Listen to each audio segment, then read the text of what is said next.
প্রিয় সুধী, সবাইকে স্বাগত জানাচ্ছি ডেভেলপমেন্ট ডিসকোর্সের আজকের অনুষ্ঠানে। আমি তানজিম ফেরদৌস। আজকে আমরা স্টুডিওতে পেয়েছি জনাব Masur Arefin, managing director and CEO, City Bank limited. Masur ভাই, আপনাকে স্বাগত জানাচ্ছি আমাদের ডেইলি স্টারের স্টুডিওতে। আশা করি ভালো আছেন। আমরা যখন কথা বলছি তখন এখানে একটা আলোচনা চলছে, মূলত আলোচনার টপিকটা হচ্ছিল current business challenges and way forward, এবং সেখানে প্রবলভাবে ব্যাংকিং ক্ষেত্রে এবং ফাইন্যান্সিয়াল সেক্টর নিয়ে আলোচনা হচ্ছে। গভর্নর আছেন। আমি যদি আপনার কাছে জানতে চাই, এই মুহূর্তে ব্যাংকিং সেক্টরের তিনটা কি চ্যালেঞ্জেস কি কি? খুবই ডিফিকাল্ট তিনটা চ্যালেঞ্জ বলা, কারণ চ্যালেঞ্জ তো অনেক। একদম আপনি যদি একেবারে প্রায়োরিটি করেন আর কি। জি, গভর্নেন্স থেকে শুরু করে ব্যাড লোন বাড়ছে থেকে শুরু করে 10টা প্রবলেম ব্যাংক যারা দেউলিয়া হওয়ার পথে, যাদেরকে এখন বাঁচাতে হবে, রিক্যাপিটালাইজ করতে হবে, চ্যালেঞ্জ তো অনেক। তারপরও তিনটা বললেন, প্রথমটাই বলি, চ্যালেঞ্জ স্টেটমেন্ট এটাই যে 2022 থেকে এই পর্যন্ত বাংলাদেশ ব্যাংক আমাদের কমার্শিয়াল ব্যাংকের কাছে $35 বিলিয়ন সেল করেছে, বিকজ ফরেন এক্সচেঞ্জের ক্রাইসিস আছে। তার মানেই হচ্ছে যে আমাদেরকে রেমিটেন্সের এবং এক্সপোর্টে আরও মন দিতে হবে। এটা তো হয় না যে সেন্ট্রাল ব্যাংক তার রিজার্ভ থেকে ডলার আমাদের কাছে বেচবে। আমাদের ডলারের উদ্বৃত্ত থাকবে, আমরা সেগুলো ইন্টার ব্যাংকে বেচবো, সেটা হচ্ছে একটা সমাধান। সেন্ট্রাল ব্যাংক পারলে আরও কিনে নেবে, আমরা জানবো। তো এটাতে একটা বড় সড়ো সমস্যা আছে যে ডলার টাকা রেট। সো এর কারণে এফডিআই আসছে না, তাদের ভয় যে 87 টাকা যদি 110 টাকা 117 টাকায় উঠে যেতে পারে, সামনে আরও কোথায় যাবে। এরই কারণে কিন্তু ক্যাপিটাল মার্কেটটাও দাঁড়াচ্ছে না। বাইরের কোনো শেয়ারে, এখানে বাইরের কোনো কেউ শেয়ারে ইনভেস্ট করতে চাচ্ছে না। এদেশে নতুন ইকুইটি আসছে না, নতুনভাবে এদেশের ব্যাংকের বা এদেশের কোম্পানিগুলোর বোর্ডগুলোতে বিদেশিরা আসছে না, ফরেন ডাইরেক্ট ইনভেস্টমেন্ট কমছে, সব তো লিঙ্কড। তো এটা একটা চ্যালেঞ্জ। আর একটা চ্যালেঞ্জ আমি ডেইলি স্টারের আপনার হেডলাইন থেকেই বলি যে $150 বিলিয়ন সাইফন্ড অফ হয়ে গেছে 15 বছরে। তো $150 বিলিয়ন তো একটা হিসাবও করা যায় না, এমন ধরনের বড় অঙ্ক। 10,000 কোটি টাকায় 1 বিলিয়ন, তার 150 বিলিয়ন মানে কি? তো এই টাকা তো ফেরত আনাটা একটা বড় একটা সুযোগও এটা, যে এটা যদি আমরা ফেরত আনতে পারি, যেভাবে ধরেন নাইজেরিয়া টাকা ফেরত এনেছে, যেভাবে আরও কিছু ইকোনমিতে আমরা প্রচুর এগুলো ইদানিংকালে পড়াশোনা চলছে, যেভাবে বাংলাদেশ বিভিন্ন ইন্টারন্যাশনাল বডির সাথে যুক্ত, এই টাকা ফেরত আনলে সেটাতে তো এই ডলারটা, টাকা তো আর যায়নি, এটা টাকার ভ্যালু চলে গেছে হুন্ডি হয়ে, ডলার হয়ে, কিংবা ওভার ইনভয়েসিং হয়ে, কিংবা আন্ডার ইনভয়েসিং হয়ে। সো এগুলো চেক করে ফেরত আনতে বাধ্য করা উচিত। তাদের অনেকেরই লোকাল অ্যাসেট আছে, সেগুলি ক্রোক করা উচিত, সেগুলি কিন্তু সরকার করছে। নাম্বার 3 একটা বড় চ্যালেঞ্জ আমি বলবো, আসলে নাম্বার 3 চ্যালেঞ্জটাই number 1 challenge, which is the liquidity challenge. ইন্ডাস্ট্রিতে লিকুইডিটি নাই। মানে কেন লিকুইডিটি নাই? লিকুইডিটির গোড়ায় কিন্তু থাকে কাস্টমারের ডিপোজিট। কাস্টমার ডিপোজিট ব্যাংকে রাখতে চাচ্ছে না, উল্টো ব্যাংকিং সিস্টেম থেকে টাকাটা তুলে নিয়ে যাচ্ছে। আমরা এটাকে বলি মানি আউটসাইড ব্যাংক। মানি আউটসাইড ব্যাংক আপনার 2021 সালেই ছিল 1,80,000 কোটি টাকা, আর আজকে মানি আউটসাইড ব্যাংক 2,90,000 কোটি টাকা, অর্থাৎ 3 লক্ষ কোটি টাকা ব্যাংকিং সিস্টেম থেকে চলে গেছে। কেন গেছে? ব্যাংকিং সিস্টেম হয় রেট ভালো দেয়নি, সেটার কিন্তু কারণ নাই। কারণ হচ্ছে ব্যাংকিং সিস্টেমের প্রতি ভয়, অবিশ্বাস, আস্থা চলে গেছে। এই টাকাটা ফিরে আনতে হবে। ধরেন যদি, তার মানে হচ্ছে 3 লক্ষ কোটি টাকা সিস্টেমের বাইরে আউটসাইড দ্য ব্যাংক আছে 2,90,000 কোটি থেকে, যদি 1 লাখ কোটি টাকাও আপনি ফেরত আনতে পারেন, প্রতি 100 টাকার এগেনস্টে 17 টাকা রিজার্ভ রেখে আমরা 83 টাকা লোন দিতে পারি। অর্থাৎ 100 টাকা আলটিমেটলি ইউজ আপ হতে 6 বার লাগে, 5.88 টাইমস লাগে। অর্থাৎ 1 লাখ কোটি টাকাও যদি ফেরত আনতে পারেন, সে প্রায় 5,88,00,000 কোটি টাকার ভ্যালু ক্রিয়েট করতে পারে। সো এটা কিন্তু লিকুইডিটি, এটার একটা বড় অংশই। এটা তো ডিপোজিট, এটা বিভিন্ন লোন হয়ে যাবে। এটার মাধ্যমেই আপনি হিসাব করে করে প্রতিটা টাকার 17% আপনাকে রিজার্ভ রাখতে হবে ধরলে, অ্যাকচুয়ালি লিকুইডিটি চলে আসবে এখান থেকেই বেশ বড় অঙ্কের টাকা। ভাই, আমি যদি ইন্টারাপ্ট করি, 3 নাম্বার পয়েন্ট থেকে শুরু করছি। ডিপোজিটাররা ব্যাংকে টাকা রাখবে যখন তারা সেভিংস রেটটা ভালো পাবে। ডিপোজিটাররা ব্যাংকে টাকা রাখবে যখন ব্যাংকিং সিস্টেমের প্রতি তাদের আস্থা থাকবে। আস্থা, সেভিংস রেট ভালো, বা ধরে নিলাম যে মানি মার্কেটে অন্য জায়গায় ইনভেস্টমেন্ট তাদের করার স্কোপ রয়েছে, যেরকম ধরে নিলাম স্টক মার্কেটে যদি তারা ইনভেস্ট করে, ব্যাংকিং চ্যানেলেই তারা করে। তো ওদিকে দেখেন স্টক মার্কেট, যেটা ইকুইটি মার্কেট, ওটাতেও তো আস্থা নাই মানুষের। তেন ওখানে ধরেন ম্যানিপুলেশন হচ্ছে, ওখানে সিন্ডিকেট হচ্ছে, তারা গেমিং করতেছে, একটা শেয়ারের দাম আকাশে তুলে নিয়ে আবার কারোর ঘাড়ে বিক্রি করে দিচ্ছে, ওটাকে ডাম্পিং বলে। তো এই সিস্টেমে তো ওই জায়গাতেও আস্থা তো নাই। বলেন তারপরে না, এখন ঘটনা হচ্ছে টাকাটা তো বাজারে আছে, তাহলে কি টাকা, ক্যাশ টাকা মানুষজন প্রিজার্ভ করে রাখছে নাকি Yes. Mobile banking money outside the ব্যাংকের বিষয়টাই কিন্তু হচ্ছে যে ব্যাংকিং সিস্টেম বা ইলেকট্রনিক টাকা হয়ে এমএফএস এ বিকাশ নগদ এদারে এখানে থাকলে আপনার সিস্টেমের মধ্যে আছে এই টাকাটা আবার ব্যাংক কাউকে লোন দিতে পারবে। আমি 100 টাকা আপনার টাকা বাসায় জি। রাখা আছে, এটা ম্যাট্রেস মানিও বলা হয়। জি, জি। এই ম্যাট্রেস মানি আপনার বাসায় 100 টাকা রাখা আছে, এটা কিন্তু আপনি ম্যাক্সিমাম এর একটা অংশ দিয়ে আপনি কেনাকাটা করবেন, এটা কিন্তু নতুন ভ্যালু ক্রিয়েশন করবেন। এটা যদি আমাকে আপনি দেন, আমি 17 টাকা রিজার্ভে রেখে সিআরআর এসএলআর বলে আমি কিন্তু 83 টাকা আরেকজনকে দিব, জি। ওই 83 টাকা আবার আরেকজনকে দিব, আবার ওই 83 টাকা কিন্তু আরেকটা নতুন এক অর্থে আমি কিন্তু লোন দিলাম, তার মানে ওইটা আরেকটা টাকা ক্রিয়েট হলো। ওইটা যদি আবার আমার ওইটা আরেক হাতে চলে গেল, ওই 83 টাকা বায়ার সেলার হাতে, ওটা যদি আবার সিস্টেমে আসে আমি 83 টাকার 17% রেখে বাকি তখন যে ধরেন 72 টাকা আসবে বা 70 টাকা আসবে, ওটা আবার আরেকজনকে লোন দিব। এইটাই আমি বললাম যে মানি মাল্টিপ্লায়ারটা এইভাবে কাজ করে। সিস্টেমের বাইরে টাকা থাকলে তা আপনার নগদ ট্রানজাকশন করা ছাড়া তা কিন্তু ইকোনমিতে কোনো ভ্যালু অ্যাড করে না, ওটা বাজারে ঘুরতে থাকে, বালিশের তলায় থাকে। আর আমাদেরকে যদি টাকাটা দেন, আমরা তো ব্যাংক ব্যবসা, এটাতে লিকুইডিটিটা আসে, এই টাকার এগেনস্টে এই 100 টাকা যদি আপনি দেন, এইটার যে 83 টাকা আমি লোন দিব আর একজনকে, আর 17 টাকা যেটা আমি রেখে দিব, ওইটাই কিন্তু আমার এক ধরনের লিকুইডিটি। আসলে ওইটাই লিকুইডিটি।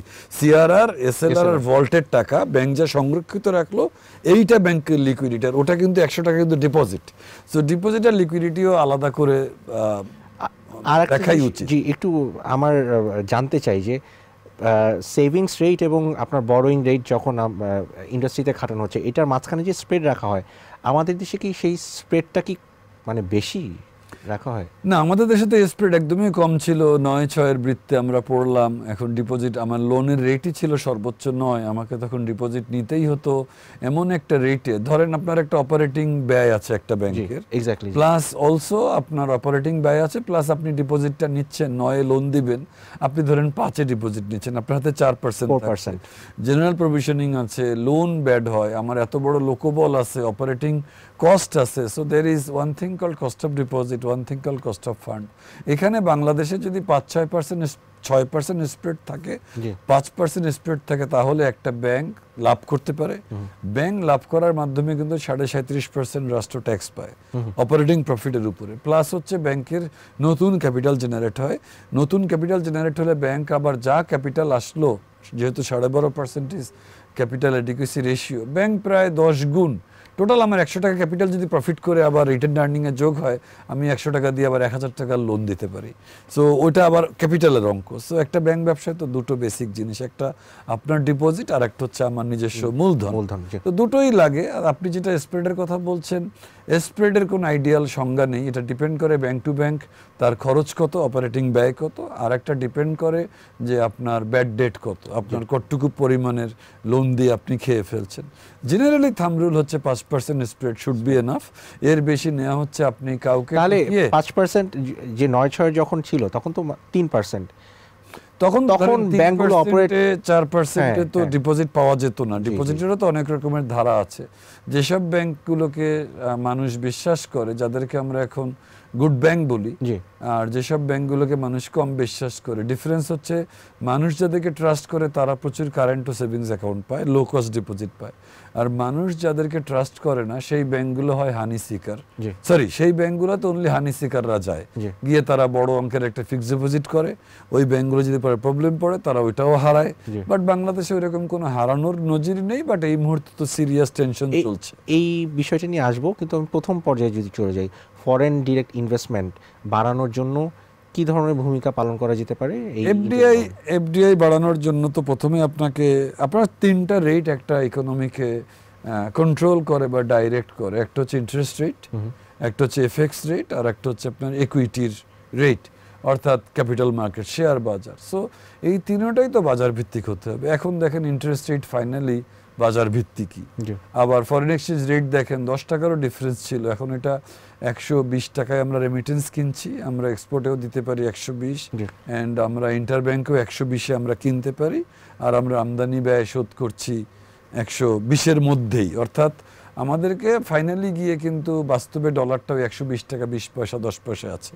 তার মানে ফরেন এক্সচেঞ্জ রেটটাও ঠিক হয়ে গেছে, তার মানে ডলার টাকা রেটটাও রাইট জায়গায় চলে আসছে। পুরো জিনিসটা কিন্তু 1 মাসের মধ্যেই ঘটলো। আচ্ছা, চমৎকার। এই চেঞ্জগুলো, এর ফলে কি হবে, যারা ফরেন ডাইরেক্ট ইনভেস্টর তারা এখন বাংলাদেশে আসতে চাইবে। যেমন আমি বলছি আপনাকে যে এই যে আপনার 2,90,000 কোটি টাকা ব্যাংকিং সিস্টেমের বাইরে, এখান থেকেই দেখেন টাকা ব্যাংকিং সিস্টেম আসা শুরু হয়ে গেছে। ইসলামী ব্যাংক কিন্তু তার পজিটিভ ক্যাশ ফ্লো এসছে এতদিন পরে, তার মানে মানুষের কিন্তু আস্থা ফিরছে যে এখন ওই গ্রুপগুলো ব্যাংকিং সিস্টেমের উপরে নেই, চলো এখন আবার ব্যাংকে টাকা রাখি। আপনি যদি ভালো ব্যাংকগুলোর কথা চিন্তা করেন, দেশের 8-10টা ভালো ব্যাংক, এই বাংলাদেশে এক আজব ইকোনমি, আজব ব্যাংকিং সিস্টেম। এখানে দুটো ব্যাংকিং সেক্টর, একটা ভালো ব্যাংকের ব্যাংকিং সেক্টর, একটা খারাপ ব্যাংকের ব্যাংকিং সেক্টর। ভালো ব্যাংকগুলো যদি চিন্তা করেন, ভালো ব্যাংকগুলির প্রত্যেকেই গত 5ই আগস্ট থেকে আজকের এই আপনার 9ই সেপ্টেম্বরের মধ্যে প্রায় কিন্তু সবাই 25-30 বিলিয়ন টাকা কিন্তু ব্যাংকিংয়ে নতুন ডিপোজিট এসছে। আমাদের সিটি ব্যাংকেই কিন্তু প্রায় 4,000 কোটি টাকা ডিপোজিট এসছে নতুন। এটা কিন্তু সিস্টেম থেকে মানুষের আস্থা আসছে। একই কথা এফডিআই ক্ষেত্রে প্রযোজ্য। বাংলাদেশে বিনিয়োগ করব কি করব না, বাংলাদেশের দেশ কারা চালাচ্ছে, বাংলাদেশের ডলার টাকা রেট কি, আমি যখন বিনিয়োগ করে দেশে আমার টাকা ফেরত নিয়ে যাব তখন আমার কত টাকায় ডলার কিনতে হবে, তখন যদি আবার ডিভ্যালু হয়ে যায় তাহলে আমি তো ওদের দেশে যাব না। আরভিন ভাই, ছোট্ট করে যদি আপনার কাছ থেকে অ্যান্সারটা জানতে চাই, বোঝা যাচ্ছে যে বাংলাদেশের মানুষের ফাইন্যান্সিয়াল লিটারেসি যথেষ্ট রকমের অভাব পড়েছে। যে ব্যাংকটা হয়তো পারফর্মিং না, ভালো না, কিন্তু সে ইন্টারেস্ট রেট বেশি দিচ্ছে দেখে মানুষ ওখানে ডিপোজিট দিচ্ছে এবং হারাচ্ছে। আপনার কথায় এই ক্ষেত্রে ফাইন্যান্সিয়াল লিটারেসি বাড়ানোর জন্য কী ধরনের উদ্যোগ নেওয়া যেতে পারে ব্যাংকিং সেক্টর থেকে?